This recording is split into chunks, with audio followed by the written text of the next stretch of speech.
हुए नामवर नौजवां कैसे कैसे, हुए नामवर नौजवां कैसे कैसे, जमी खा गई आसमां कैसे कैसे। आज जवानी पे इतराने वाले कल पछताएगा, आज जवानी पे इतराने वाले कल पछताएगा, चढ़ता सूरज धीरे धीरे ढलता है ढल जाएगा। जी हाँ, ये कहानी है अभी आपने हाल फिलहाल में ही राष्ट्रीय सहारा के सहारा ग्रुप के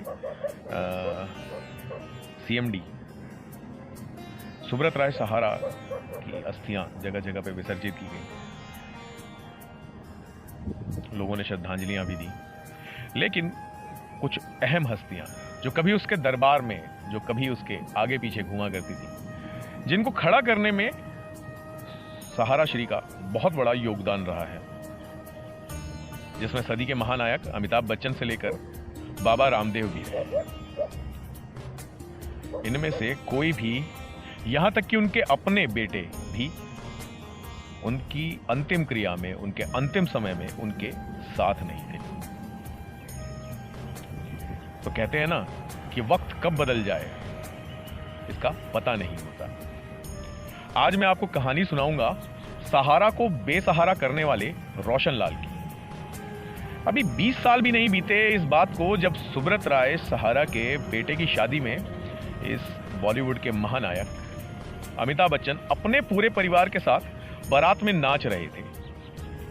देश के प्रधानमंत्री घुटने खराब होने के बावजूद मंच पर चढ़कर वर वधू को आशीर्वाद दे रहे थे।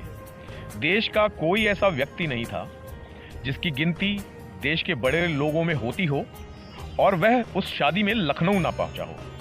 25 मुख्यमंत्री, पूरी केंद्र सरकार, पूरी यूपी सरकार वहां थी। लोकसभा, राज्यसभा, सभी राज्यों के विधानसभाओं के मेंबर शायद ही एक साथ कभी कहीं और जुटे हों।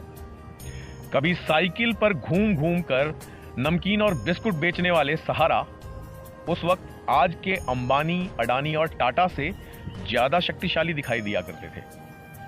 लेकिन अपने शक्ति और साम्राज्य विस्तार के कदम में सहारा ऐसे फंसे कि अंत में एकदम बेसहारा और लाचार हो गए।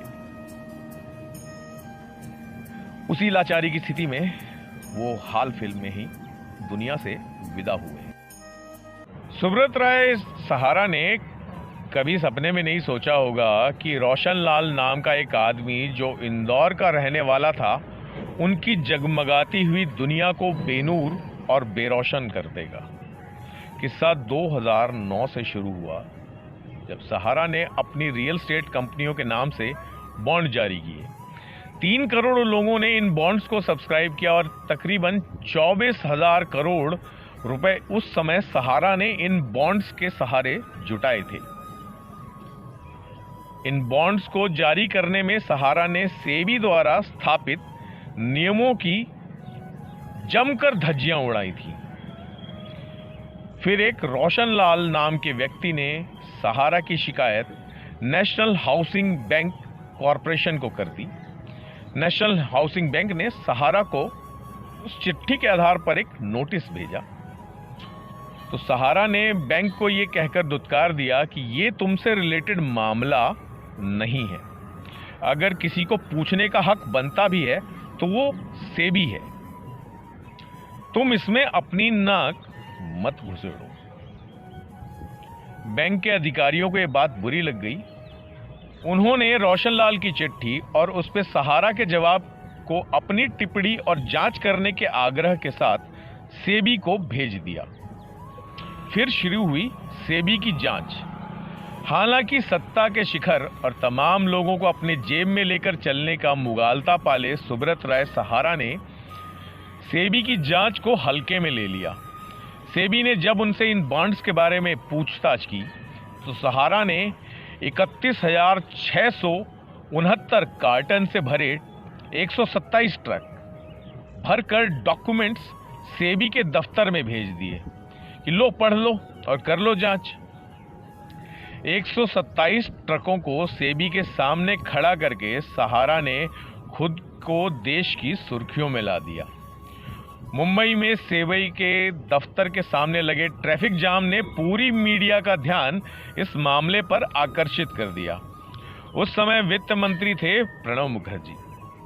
प्रणब मुखर्जी ने जांच पूरी ईमानदारी से हो, इस बात को सुनिश्चित करवाया। सेबी ने सहारा से गलत तरीके से जुटाए निवेशकों के पैसों को 15% ब्याज के साथ लौटाने के लिए कहा। सहारा वो पैसा नहीं लौटा पाया। मामला सुप्रीम कोर्ट पहुंचा और सहारा जेल पहुंच गए। दिन ब दिन सहारा बेसहारा होते चले गए। उसके बाद जो एयर फायर हुआ वो हम सबने देखा। इसीलिए कहते हैं, आप अपनी मेहनत, किस्मत और तिकड़म के सहारे भले शिखर पर पहुंच जाएं, लेकिन दो बातें हमेशा याद रखिए।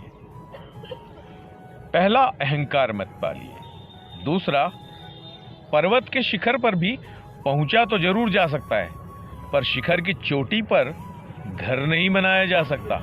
शिखर पर पहुंचने के बाद आपका बर्ताव तय करता है कि आप शिखर पर कितने समय बने रहेंगे। सुब्रत राय सहारा की जिंदगी फिल्मों सी थी। 70 के दशक में बेहिसाब दौलत, बेशुमार ताकत। लखनऊ में नवाबी जाने के बाद उनका ही राज दरबार लगता था। राजसी आमोद प्रमोद तो था ही, निजी सेना जैसी सुरक्षा व्यवस्था भी थी। सन 94-95 के उस दौर में कपूरथला, अलीगंज, लखनऊ का चमत्कार शानदार कार्यालय, शनिवार का ड्रेस कोड, सहारा का गान, लंबे लंबे कॉरपोरेट व्याख्यान, नवाबों के शहर लखनऊ के लिए तो यह सब नया नया सा था। वो भारत के उद्योग जगत में पहले सुपरस्टार थे। एक दौर था उनकी शोहरत का सूरज कभी अस्त ही नहीं होता था। सुब्रत राय ने जिस पर भी हाथ रख दिया वो दौलत, शोहरत और ताकत की बुलंदी पर होता था, जिसमें दो नाम तो आपके सामने हैं। एक समय अमिताभ बच्चन कॉरपोरेशन लिमिटेड बहुत बुरे गर्त में थी। जब वो डूब रही थी, उसके ऊपर सुब्रत राय ने हाथ रखा और वो चमक गई। एक टाइम पे भारतीय क्रिकेट टीम के पास स्पॉन्सर नहीं था, तो सहारा उसकी मेन स्पॉन्सर थी। और यहां तक कि हमारे बाबा रामदेव को भी खड़ा करने में सुब्रत राय सहारा का बहुत बड़ा हाथ रहा है। खुद और सियासत पर नजर उतारने के लिए प्रिंट इंडिया के जमाने में उनका अखबार राष्ट्रीय सहारा अपने पथ पर दम्भ के साथ अवस्थित रहा। उस दौरे वक्त अखबार की तूती बोल रही थी।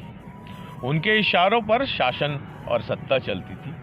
उनकी व्यक्तिगत जिंदगी की कहानियां किंवदंती बनकर फैल रही थी। पूरा बॉलीवुड, क्रिकेट टीम, बड़े बड़े राजनेता, हर तबके के स्टार उनके दरबार में नतमस्तक ही रहा करते थे। सेक्रेटरी पद से रिटायर होने वाले ब्यूरोक्रेट्स की भी चाहत होती थी कि आगे की जिंदगी सहारा की चाकरी में बीते। शर्ट के ऊपरी 2 बटन खोलकर स्वर्गीय सहारा श्री महफिलों और पार्टियों में आने पर अमिताभ बच्चन भी हाथ जोड़कर खड़े हो जाते थे। मिडिल क्लास लखनऊ को हाई फाई जीवन शैली और पार्टी कल्चर से सहारा श्री ने ही अवगत कराया था। राजनेताओं की तो लाइन लगी रहती थी। कुछ पार्टियों के तो लोकसभा और विधानसभा के टिकट भी सहारा सिटी से ही तय होते थे।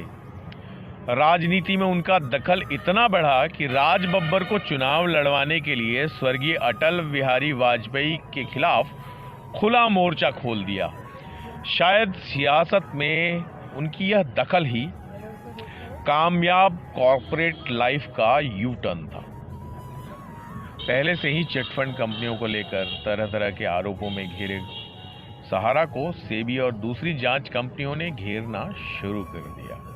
उसके बाद उनकी एयरलाइंस और दूसरी कंपनियों की उल्टी गिनती शुरू हो गई। एक राजनीतिक भूल ने सुब्रत राय के अंपायर को लगभग धूल में मिला दिया। सहारा श्री का जीवन चमत्कारी तो था। एक स्कूटर के साथ शुरू हुई उनकी व्यावसायिक यात्रा ने उन्हें हवाई जहाज के बेड़ों का मालिक तक बनाया, परंतु समय का चक्र बदलते वक्त नहीं लगा। वो अर्श से फर्श पर पहुंच गए। सुब्रत राय के जीवन चक्र को देखेंगे तो आपको समझ आ जाएगा कि बुरा वक्त हो तो कोई साथ नहीं देता। खैर, सीखने वाली बात यह है कि आगे बढ़ने की ललक और जुनून उन जैसा होना चाहिए, लेकिन साथ ही साथ बढ़ती हुई ताकत को संभालने और शक्ति को धारण करने का धैर्य भी होना चाहिए, जिसकी उनमें बहुत कमी थी। बहुत ज्यादा दिखावा अक्सर भारी पड़ जाता है। स्वर्गीय सहारा श्री के साथ जो हुआ, सुप्रीम कोर्ट से लेकर सरकारों तक ने इसका एहसास उन्हें कराया, और शायद यह जरूरी भी था। पुरुष बली नहीं होत है, समय होत बलवान। बहरहाल ईश्वर उनकी आत्मा को शांति दे और उनके परिवार को यह दुख सहन करने की ताकत दे। कई दशकों तक चर्चा में रहे एक खास व्यक्तित्व को मेरा सादर प्रणाम है। लेकिन कहते हैं ना जवानी हमेशा रही है, ना ताकत हमेशा रहेगी। तो समय के साथ आदमी को विनम्र हो जाना चाहिए।